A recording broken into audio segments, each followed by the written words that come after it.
Good afternoon, students. In this lecture, I'll explain you about respiratory system. And at the end of the lecture, you should be able to classify components of airway, understand, distinguish between a bronchi, bronchial, respiratory bronchial, alveolar duct, and alveolar sac, and describe, distinguish between type 1 and the type 2 alveolar cells and the macrophages.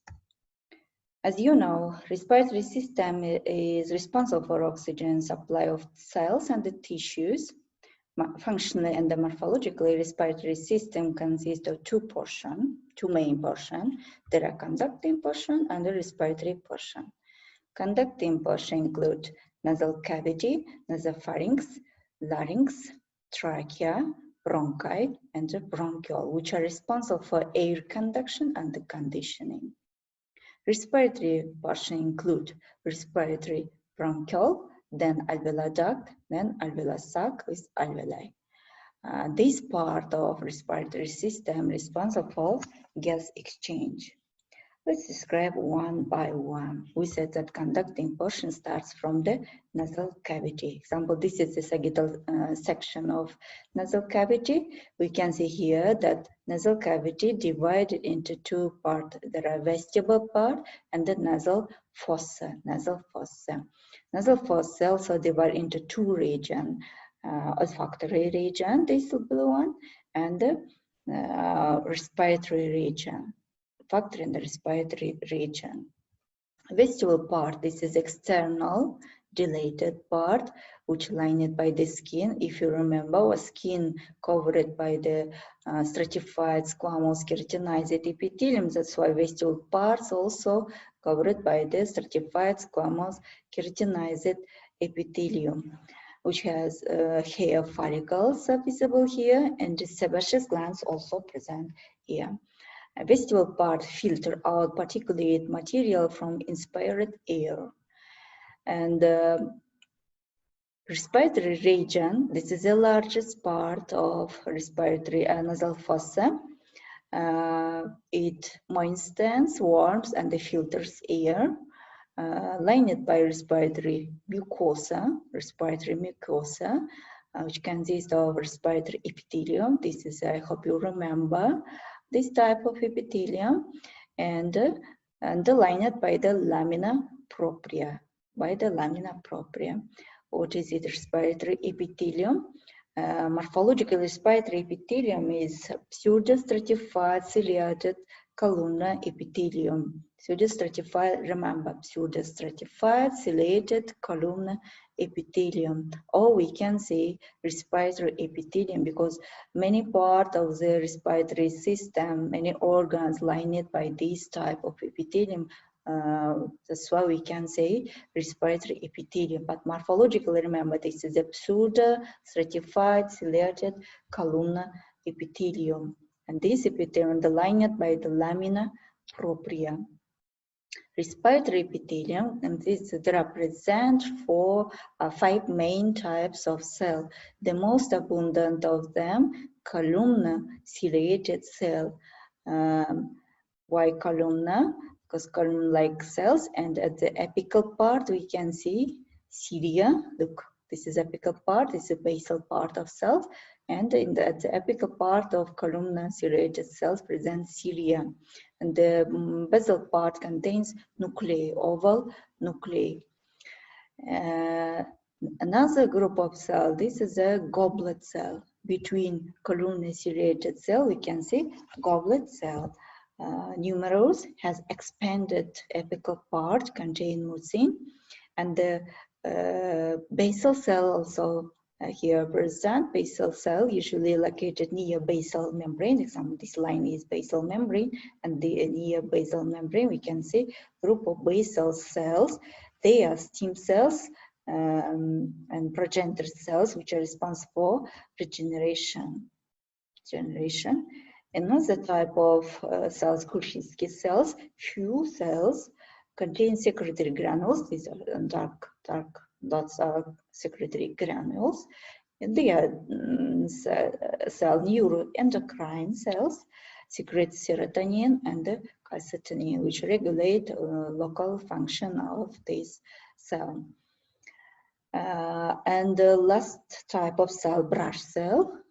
This is brush cell, and we can see difference between both of them. Brush cell and the columnar ciliated cells are column-like cells, but we can see a difference between them.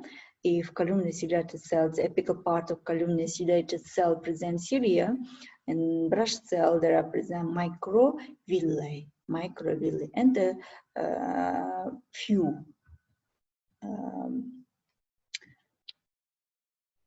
This is all about respiratory epithelium. Next one, olfactory region. We divided nasal fossa into two regions, yeah, respiratory region and the olfactory region.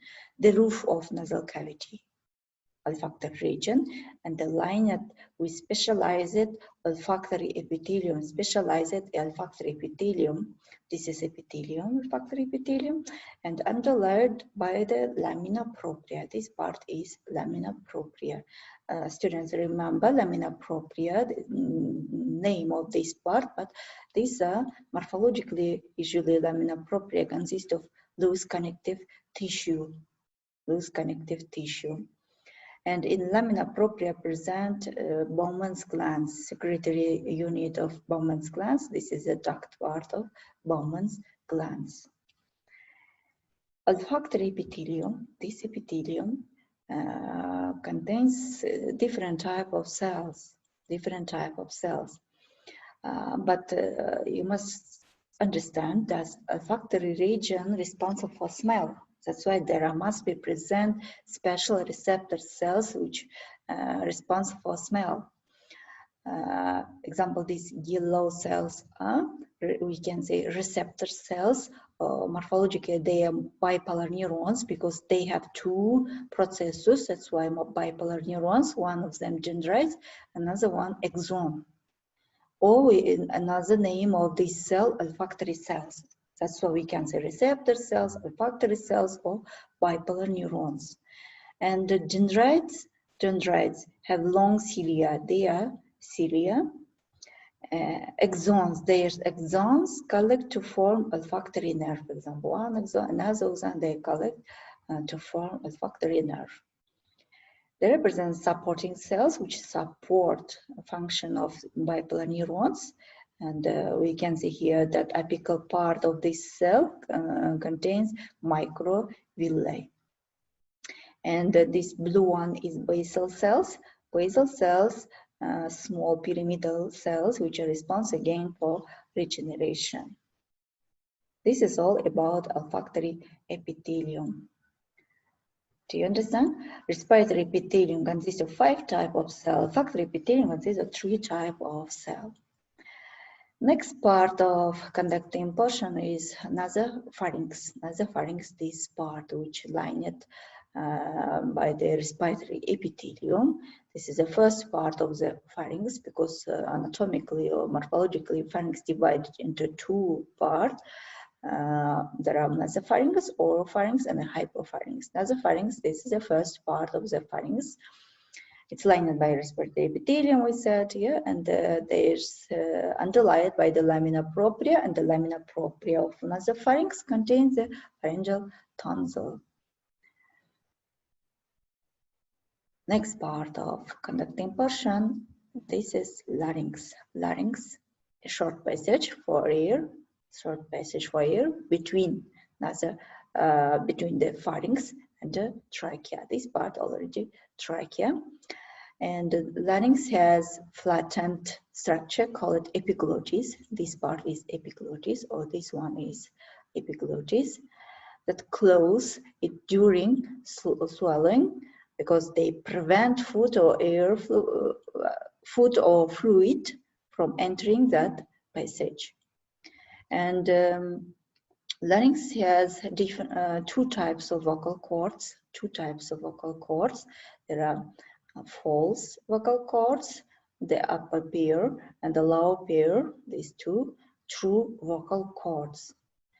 False vocal cords, we said that this is the upper pair. They protect larynx from foreign bodies. covered by respiratory epithelium.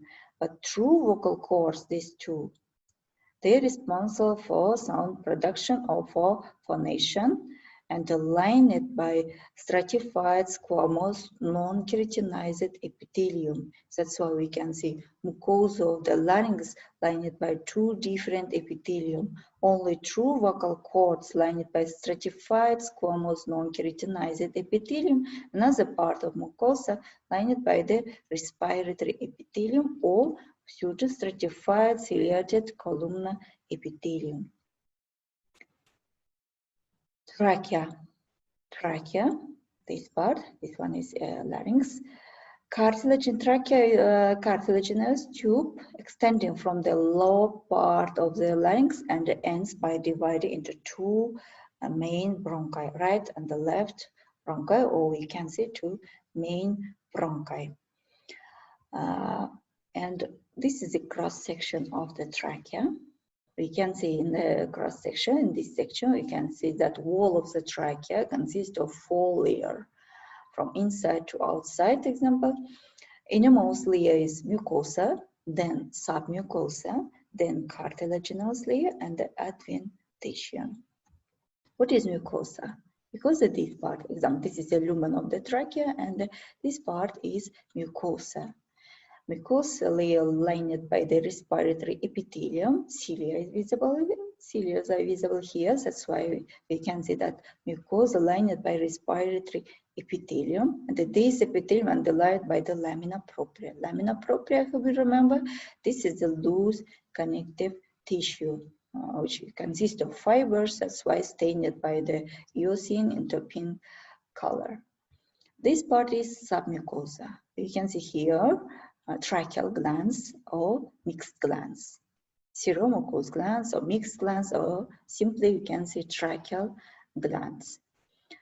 Another next layer, cartilaginous layer, dense connective tissue visible here, and this is the hyaline cartilage. So you can see cartilage layer contain from 16 to 20 C-shaped rings of hyaline cartilage.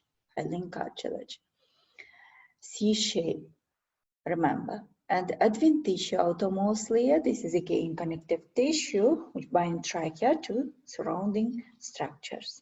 This is all about trachea. And in this slide you can see bronchial tree. We said that trachea divided into two main bronchi, right and the left bronchi, or we can say main bronchi or primary bronchi or principal bronchi. There are synonyms, which divided into secondary bronchi divided into tertiary bronchi, and then bronchioles, terminal bronchioles, respiratory bronchioles, then alveolar sac, alveolar ducts are visible. Let's talk about primary bronchi. Also, we can say extrapulmonary bronchi. Morphological structure of the primary bronchi generally are same with trachea, but there are present some differences. Yeah, they are identical to trachea, but diameter smaller than trachea. Diameter of the primary bronchi is smaller than trachea, and the wall of the primary bronchi thinner than wall of the trachea. This is cross section of primary bronchi. And the cartilage in primary bronchi, they form irregular plates. This is a cartilage. A blue one is a cartilage, irregular plates.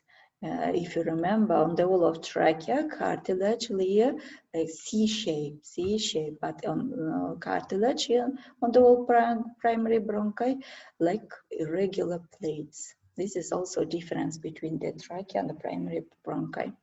And the smooth muscle on the wall of the trachea located posteriorly, means posterior part contains smooth muscle cells, because cartilage C-shaped cartilage connected to each other by the smooth muscle cells. But on the wall of primary bronchi, smooth muscle cells located between lamina propria and the submucosa as two distinct layers. This is also difference between trachea and the extrapulmonary bronchi. Intrapulmonary bronchi means this is a secondary bronchi, tertiary bronchi, or we can say also synonyms,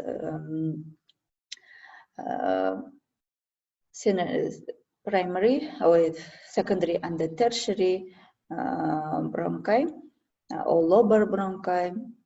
There are synonyms are present.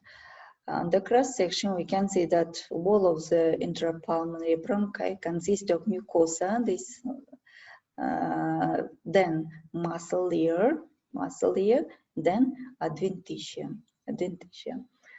Mucosa highly folded, lined by respiratory epithelium with few goblet cells, and below underlaid by the lamina propria, very thin lamina propria. This pink part is lamina propria mucosa.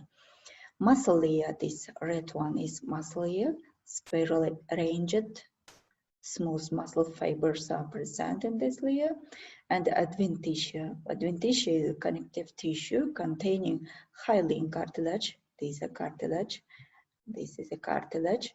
And the mucosa and the serous glands and the lymphatic nodules.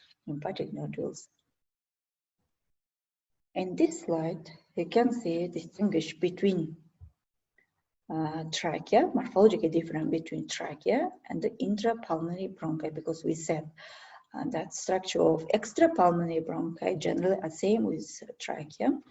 That's why let's compare trachea with the intrapulmonary bronchi. Lumen of the trachea wider, but lumen of intrapulmonary bronchi narrower.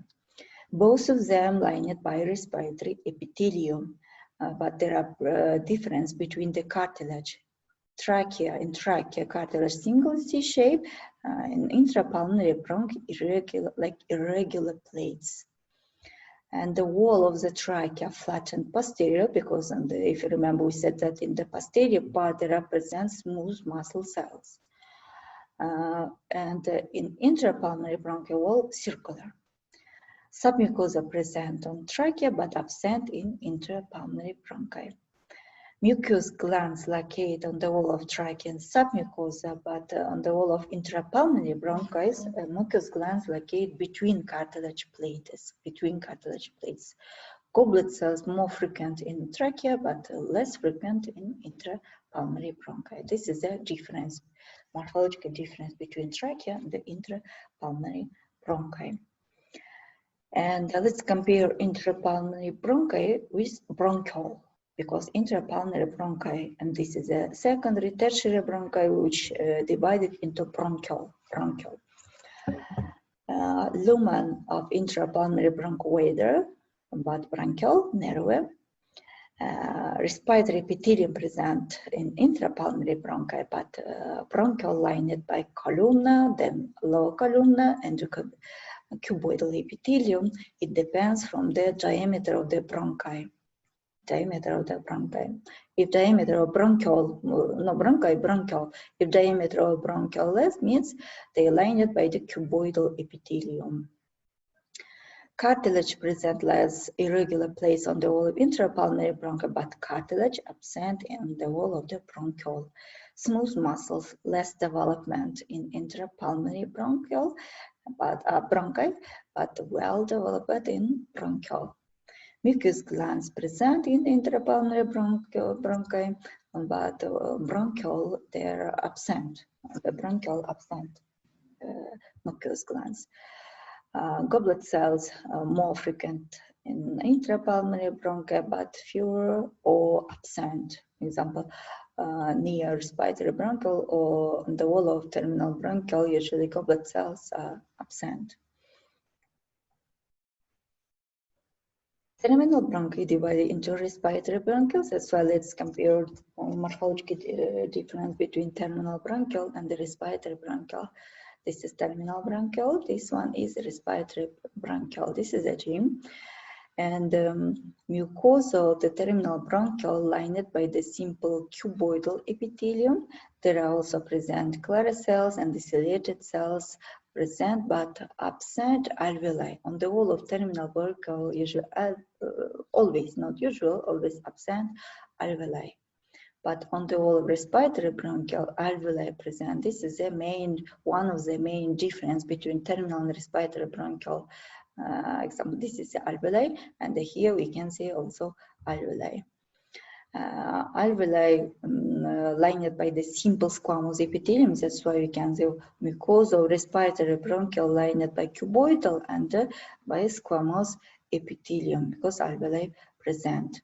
And this alveoli consists of type 1 alveolar cells.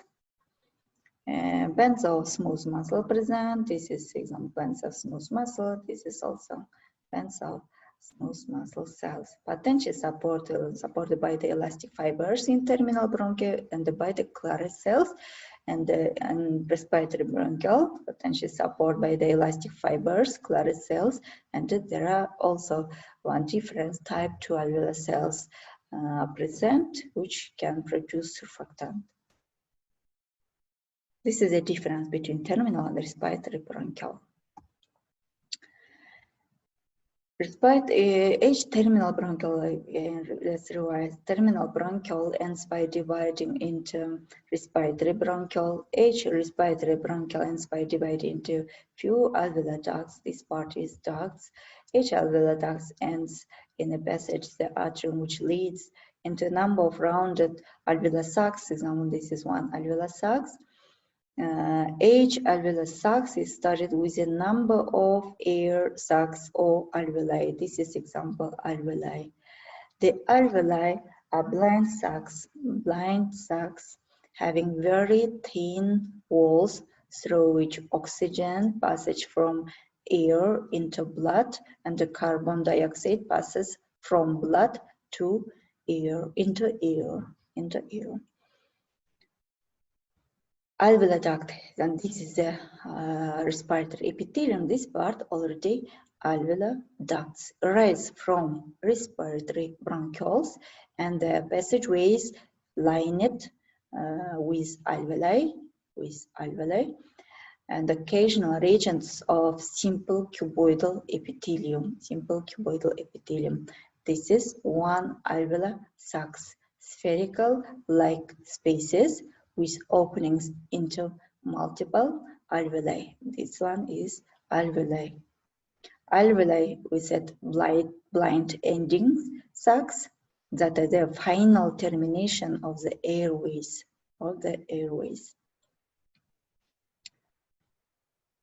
This is we can see here alveoli. All of the alveoli lined by simple epithelium, and this epithelium contains two types of pneumocytes, type 1 and the type 2.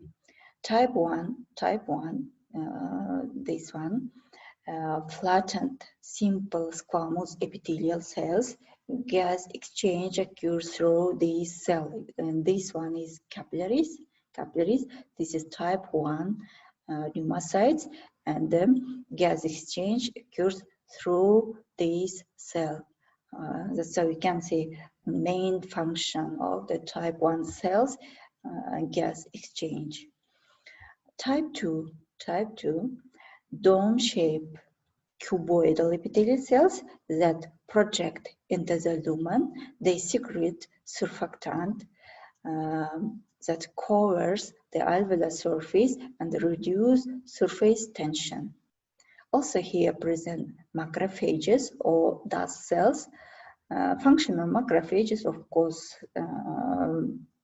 same, and they are large dark cells within alveoli that engulf dust particles, bacteria, and other pathogens. These three group of cells present on the wall of the alveoli.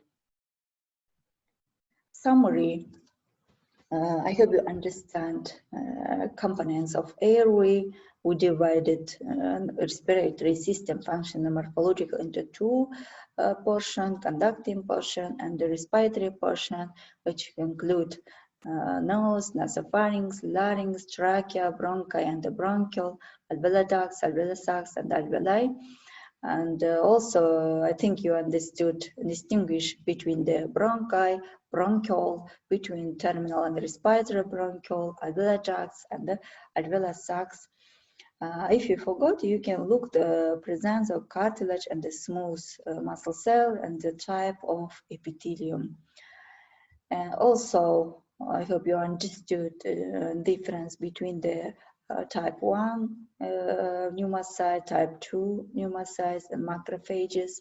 We said that type 1 are flattened epithelial cells, which are responsible for gas exchange, and they also have a flattened nuclei. Type 2 dome-shaped cells, they contain surfactant, they produce surfactant, which reduce surface tension, and the macrophages or dust cells, which locate on the alveolar surface and which can engulf bacteria, engulf dust particles, and etc. And at the end of the lecture, you should pay attention on this question because you have several questions, and you should try to find answer for this question. But I think it will be easy.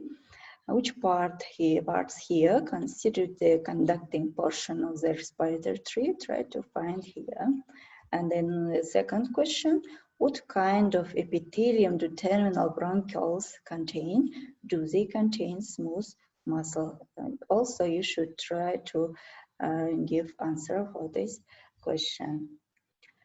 And thank you for your attention. Goodbye. See you.